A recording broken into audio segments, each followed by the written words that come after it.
Matapos ang kanyang breakthrough year noong 2024, ano naman kaya ang naghihintay ngayong taon para sa Filipino Tekken virtuoso na si Alexander A.K. Laveres? Yan ang malaman natin sa ulat ni teammate Rafael Banderel.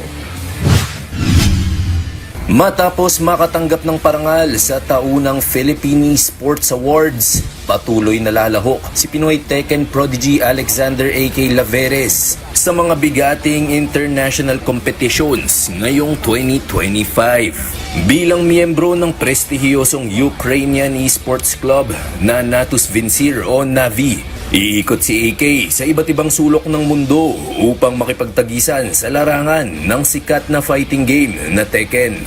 Unang-una sa kanyang kalendaryo ang paparating na EVO Japan 2025 na idaraos mula May 9 hanggang 11 sa Tokyo Big Sight. Currently, I'm under Navi or Natus Vincir. So, syempre, dahil ganun yung dahil under tayo ng Navi, magta-travel tayo sa mga tournament sa ibang bansa. So, nakaplan na siya. Ang next na tournament natin is EVO Japan.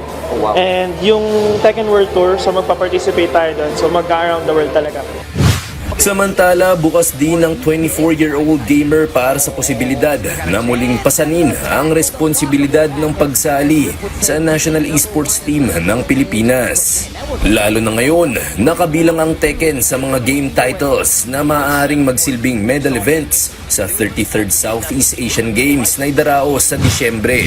Siyempre, open pa rin naman po kasi siyempre for the country naman yan. So, lahat naman tayo as esports athletes or tao, gusto natin ganun yung gawin. So, matatandaang nakuha ni AK ang kanyang breakthrough win noong nagdaang taon matapos niyang mapanalunan ang Combo Breaker 2024 kung saan tinalo niya ang kapwa top players na sina Rang Chu, Farzin at Arslan Ash. Rafael Banderel para sa Atletang Pilipino, para sa Bagong Pilipinas.